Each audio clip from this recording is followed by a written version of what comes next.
Halo teman-teman, kembali lagi bersama Ozi di sini. Ozi akan Sekarang Ozi itu akan membuat sebuah konten, yaitu podcast pertama dari Ozi. Dan narasumbernya kali ini Ozi mengambil dari salah satu dosen yang menurut Ozi itu menurut saya sangat menjadi inspiratif banget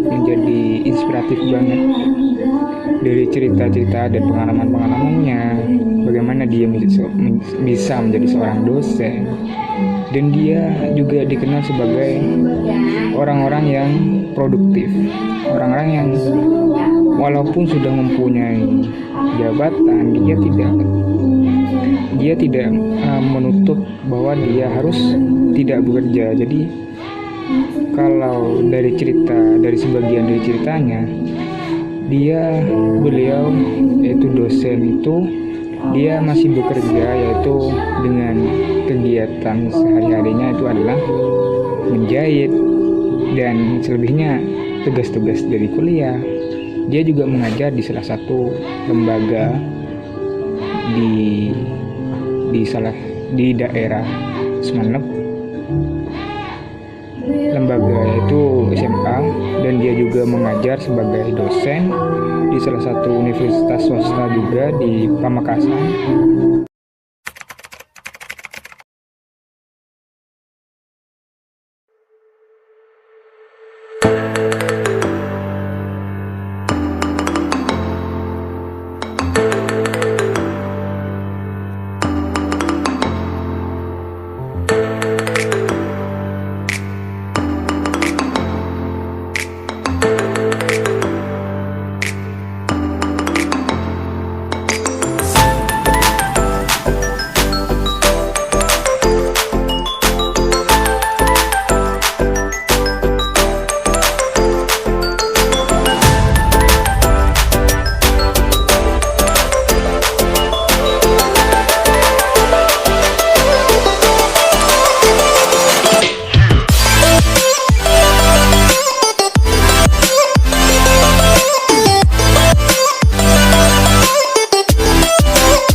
Oke teman-teman, kembali lagi bersama Ozi di sini dengan apa yang sudah Ozi katakan barusan, bahwa sekarang Ozi menghadirkan salah satu narasumber yang mungkin sangat menjadi inspirator banget di kalangan mahasiswa. Jadi bagaimana mahasiswa bisa mencontohi dari berbagai sifat dan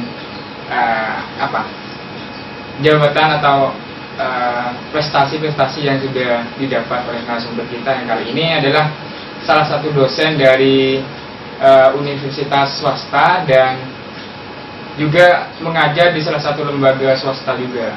Oke Kak, selamat pagi Kak. Selamat pagi. Nah, Bapak ya guys. Sorry Pak. Jadi mungkin Bapak bisa perkenalkan diri dulu, dan Bapak mengajar. Kayaknya kalau panggil Bapak kurang enak ya, kurang keren aja gitu. Gak apa kan Bapak jadi dosen kan? Iya, baik, terima kasih.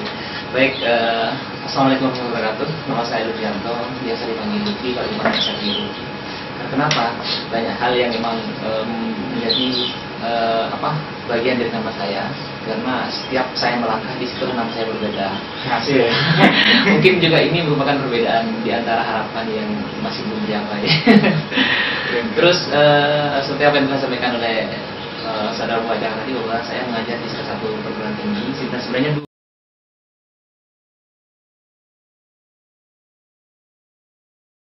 dua perguruan tinggi swasta. Pertama di Institut Bangsa, yang kedua di Ganda Sumeneb, dan juga saya ngajar di 4 sekolah swasta SMA ya. Jadi bisa dibilang beralam buana ya, menjadi sesuatu yang pasti apa ya, pasti untuk memberikan semangat kepada adik-adik pelajar kalau di sekolah, atau juga memberikan semangat kepada mahasiswa-mahasiswa yang mungkin semangatnya akan berbeda. Terus mungkin kesempatan kali ini ada beberapa hal yang perlu saya sampaikan juga nanti terkait tentang apa yang akan ditanyakan oleh narasumber oleh presenter. Nah kebetulan di sini lebih pantas kayaknya, lebih pantas narasumber saya ya presenter. Sebelumnya maaf ya Pak, karena mungkin posisi sekarang apa? Saya itu sebagai mahasiswa dan Bapak menjadi sebagai dari dosen seperti itu. Jadi mengenai dosen dan mengenai tema yang akan kita bincang dan bahas ke depan sekarang. Jadi kita mau membahas tentang perspektif dari mahasiswa tentang dosen. Jadi sebetulnya saya itu lebih menginginkan atau ingin mendengar dari suara-suara dosen dan seperti itu, bagaimana dosen tidak seperti apa yang mahasiswa katakan, seperti yang sering saya dengar dan sering saya dapati di lapangan, bahwa mahasiswa itu lebih banyak memberikan pendapat kepada dosen bahwa dosen itu enak, bahwa dosen itu cuma ngasih materi lalu dosen tinggal santai-santai aja, selesai dibayar selesai dibayar gitu. Kalau mahasiswa ya masih ribet, masih diberikan tugas banyak gitu. Ya, mungkin gimana tanggapan Bapak mengenai ini? Baik, ada dua sebenarnya dalam di new normal ini, seperti yang sesuai dengan tema yang saya terangkan ini, ada dua dikotomi sebenarnya. Pertama itu dari yang kedua dan yang kedua luring. Di antara dan di situ ada manfaat ada juga mafsadatnya sebenarnya. Manfaatnya yang daring, kita bisa dari sisi mahasiswa nggak usah perlu ke kampus, jadi mahasiswa yang jauh ya kalau dekat kan kasihan. Terus untuk dosen juga nggak terlalu sibuk, apalagi sekarang kan pandemi gitu ya, jadi nggak terlalu sibuk untuk bagaimana menjaga kesehatan, itu juga bagaimana sebelum berangkat harus sesuai dengan protokol kesehatan, tidak, jadi bisa di rumah, bisa santai dan sebagainya yang sama. Terus dampak negatifnya mungkin ya karena memang tidak ada tatap muka, jadi kembali pada era society 5.0 gitu, itu mengatakan bahwa seseorang tuh butuh tatap muka untuk berinteraksi, sehingga dengan berinteraksi akan terjadi namanya rasa empati, rasa simpati, dan juga sehingga terjadi yang namanya loyalitas yang tinggi. Nah itu mungkin dampak negatifnya, sehingga kalau kita jarang-jarang ketemu, sehingga rasa empatik juga berkurang gitu ya. Iya benar. Untuk yang luring, sebanyak di Kabupaten Madura itu banyak yang perguruan tinggi pesantren yang di situ berdalih mereka itu melakukan kegiatan perkuliahan secara luring karena di pesantren tersebut berasumsi bahwa santri tidak mau membawa HP, sehingga dipastikan bahwa santri itu harus mengikuti kegiatan pembelajaran tatap muka, sehingga itulah yang menjadi alasan pertama. Biasanya di lembaga-lembaga pesantren yang memang notabene di situ semuanya santri mahasiswanya. Jadi dampaknya apa? Ya pasti ada dampak negatifnya, dinamika hidup pasti ada dampak negatif dan positif. Cuma kita bagaimana bijak untuk menyikapi dampak tersebut. Gitu ya. Iya. Jadi untuk pembelajaran di era pandemi seperti sekarang ya, di new normal ya, khususnya new normal, dan bagaimana saya ingin mendengar bahwa di mana dosen cara memberikan materi, sedangkan kan saya sebagai mahasiswa juga gimana ya untuk belajar di era pandemi kayak sekarang secara virtual juga kayak kurang efektif gitu. Apakah dosen juga merasakan seperti itu? Sebagian besar juga mengatakan begitu. Bagi dosen yang tidak sibuk dengan kegiatan-kegiatan di rumah, tapi kalau yang sibuk dengan kegiatan di rumah, mungkin itu menjadi sebuah sebuah hal yang sangat baik gitu loh. Karena kenapa? Mereka bisa mengurangi kesibukan dengan fokus di rumah itu. Tapi bagi mahasiswa sebenarnya banyak mahasiswa yang mengatakan daring itu enak, ada juga yang mengatakan daring tidak enak. Kembali pada seperti saya tadi, itulah dinamika, sehingga banyak statement-statement yang dibutuhkan atau dibangun oleh mahasiswa dikatakan oleh faktor pendidikan masing-masing. Jadi menurut saya enak tidaknya tergantung dari mereka yang merasakan, karena mereka memiliki pendidikan masing-masing. Menyinggung. Iya. Kalau menyinggung enak tidaknya, saya sendiri merasakan. Oh, berarti sampean masuk dalam kategori tidak enak kalau kita daring. Ya, mungkin kalau dipresentasikan tidak enaknya itu lebih banyak ketimbang enaknya itu. Nah, kalau enaknya bagi saya itu gimana? Untuk mahasiswa yang anggaplah mempunyai sifat introvert, sifat pendiam, sifat menyendiri seperti itu, dengan pembelajaran secara virtual ini mungkin manfaat bagi mereka itu mereka bisa bersuara juga walaupun lewat sekedar lewat chat gitu. Tapi untuk mahasiswa yang mungkin aktif berbicara gitu mungkin akan merasakan banyak gimana ya, kurang lega kurang apa keren aja, nggak action ya kurang ya mungkin seperti itu. Jadi ya banyak sebenarnya kuliah juga begitu dari mahasiswa, cuma kan kita menjembatani tidak semuanya, kita kan mengcover semua kuliah mahasiswa supaya jelas kita itu juga harus mengikuti protokol kesehatan, mengikuti undang-undang pemerintah. Kalau memang di pemerintah kita wajib mengikuti kegiatan daring, maka kita harus ikuti. Kita tidak boleh subjektif dalam memberikan sebuah keputusan. Jadi hal ini juga pantang sebenarnya dilakukan secara dosen sebenarnya. Terus selanjutnya untuk mahasiswa yang mengatakan bahwa dia nggak enak aktif sebenarnya di situ di kegiatan Zoom, di aplikasi Zoom sebenarnya banyak juga mahasiswa bisa aktif lah sebenarnya, bisa aktif untuk mengactionkan apa yang dia ada di hatinya untuk ditanyakan atau untuk didiskusikan sama dosen. Memang masalahnya cuma yang tadi itu tidak bisa bertatap muka, sehingga rasa itu berbeda antara rasa yang bertatap muka sama yang tidak bertatap muka. Konteksnya sebenarnya sama aja, cuma rasanya yang berbeda. Dan yang saya katakan tadi, kalau bertatap muka ada rasa empati, ada rasa simpati, sehingga kalau itu juga tinggi. Kalau tidak bertatap muka, empati juga akan berkurang, gitu lah. Itu mungkin. Jadi menurut Bapak gimana? Apakah pembelajaran secara daring atau secara virtual ini apakah enak bagi Bapak sendiri? Secara pribadi ada enak ada tidaknya. Karena yang jelas, lagi setahun ini lebih ya, kita sudah mengalami pembatasan. Kalau COVID-19 sudah setahun lebih, jadi ya bosan aja gitu sebenarnya. Jadi yang buat saya nggak enak di rumah itu karena bosan, tidak bisa berinteraksi dengan mahasiswa, tidak bisa berdiskusi dengan mahasiswa secara langsung, itu nggak enaknya. Cuma ada juga rasa enaknya. Itu mah namanya juga manusia ya. Kalau hari ini enak, kadang besok nggak enak, kadang besok lagi nggak enak, kadang besok lagi enak. Itu tergantung dari kondisi yang terjadi saat ini. Kalau Bapak enak nggak sih jadi dosen? Karena yang saya lihat itu dari sisi negatif ataupun dari sisi positifnya, bahwa dosen itu kayak gimana ya? Kalau pandangan dari mahasiswa tuh bahwa dosen itu enak, jadi cuma kirim materi, tinggal nerima tugas seperti itu. Mereka ini. Jadi menurut Bapak enak gak sih jadi dosen? Enak tidaknya sih sebenarnya dari kalau kita menjalani pertama kalau istiqomah, insya Allah enak. Karena kalau kita istiqomah itu biasanya yang tidak enak akan hilang sebenarnya karena kita terbiasa.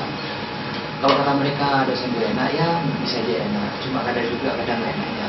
Apalagi tuntutan akademik, hal lain namanya. Karena yang jelas di posisi dosen itu berbeda sama posisi guru.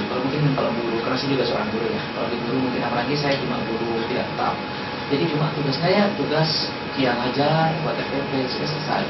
Tapi kalau dosen apalagi ada jabatan-jabatan penting seperti jabatan fungsional seperti namanya seperti saya kan di sekretaris BPM. Jadi di sekretaris BPM itu harus mampu ketua BPM dalam segala hal, baik pengabdian atau pendidikan. Sehingga itu menjadi job tambahan bagi saya. Sehingga nggak enaknya di situ ya banyak job tambahan yang secara spontanitas ada, kadang dapat perintah, kadang memang ada hal yang terlupakan, sehingga ini menjadi momok bagi saya. Jadi bis masalah enaknya sih, enaknya mungkin karena memang bukan profesi sih, identitas guru dan dosen itu cuma karena dosen lebih tinggi, sehingga kata mereka dosen itu enak, dibayar ini macam-macam, dan namanya. Tapi kata mereka, kata saya biasa aja. Oh jadi gitu. Mengenai jabatan sebagai dosen itu, apakah Bapak memang sebelumnya entah itu masih mahasiswa atau itu mahasiswa, apakah pernah tersirat dalam pikiran Bapak untuk menjadi dosen sekarang ya? Kalau masalah itu sih sebenarnya pernah dulu, cuma namanya juga cita-cita yang ngambang ya. Waktu sanawiyah, waktu mondok, waktu kuliah S1, cita-cita berbeda. Karena saya waktu itu kan masih belum memiliki pendirian dan belum tahu apa makna dari hidup gitu. Sehingga pas melihat hijau, seakan-akan saya harus hijau. Pas melihat merah, seakan-akan saya harus merah. Sehingga saya tidak bisa memahami filosofi merah dan hijau. Cuma di saat saya sudah memiliki pendirian dan memiliki tujuan yang sebenarnya dari apa yang saya lakukan sebelumnya dan hasil dari apa yang saya lakukan, jadi hasil dari kuliah, hasil dari ini, maka saya baru tahu kalau ternyata prospek saya itu di situ sesuai dengan basic saya.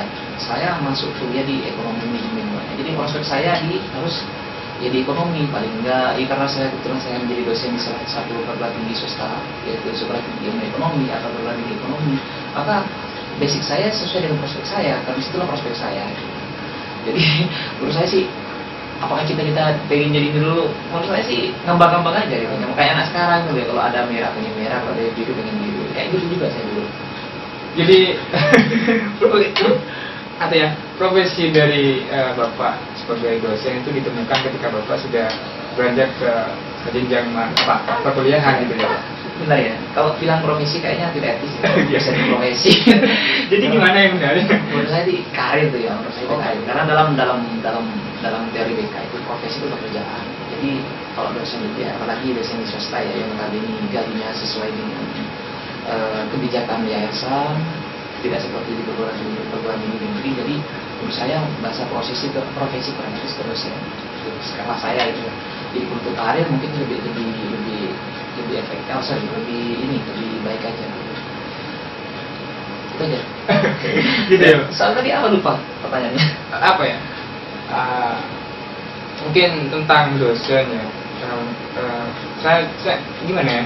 Tadi kan sempat menyinggung untuk menjadi seorang dosen, Ya. bagaimana Bapak mencita-citakan dari sejak sanawiyah. Ya. Sementara sedikit cerita ya Pak. Jadi kalau berbicara cita-cita, saya sendiri sekarang itu merasa kebingungan gitu. Ngambang juga berarti. Masih ngambang, jadi belum menemukan jati diri kayaknya gitu.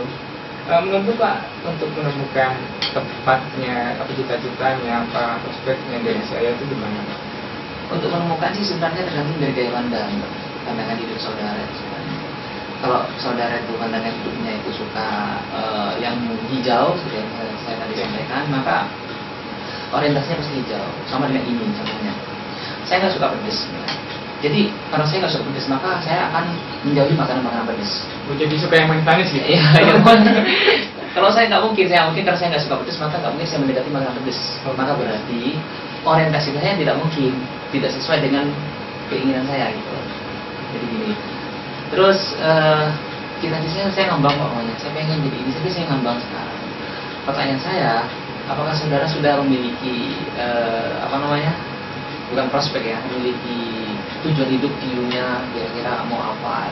Karena yang jelas di kalau mahasiswa dari sekarang sudah dimulai, entah itu bisa pengembangan skill, entah itu pengembangan link, entah itu juga pengembangan lain-lainnya untuk bagaimana nanti setelah lulus jadi mahasiswa atau sudah lulus S1 bisa kerja atau apa dan sebagainya. Memang harus betul-betul kita formasikan sekarang sebenarnya.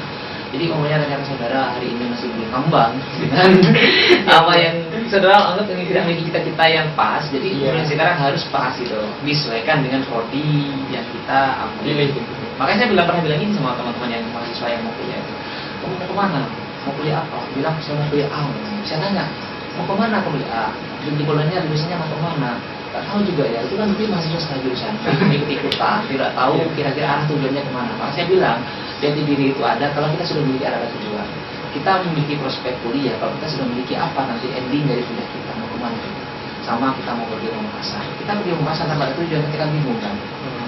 Baru kita ada tujuan, saya mau ke area Ancol, berarti kan tujuannya jelas. Maka berarti kita ikut bis yang arah ke barat, arah barat ke Makassar. Kalau kita belum punya tujuan, maka kita bingung ya bagi penjual mau ikut arah bis yang dari barat atau arah timur gitu loh. Gitu ya. Jadi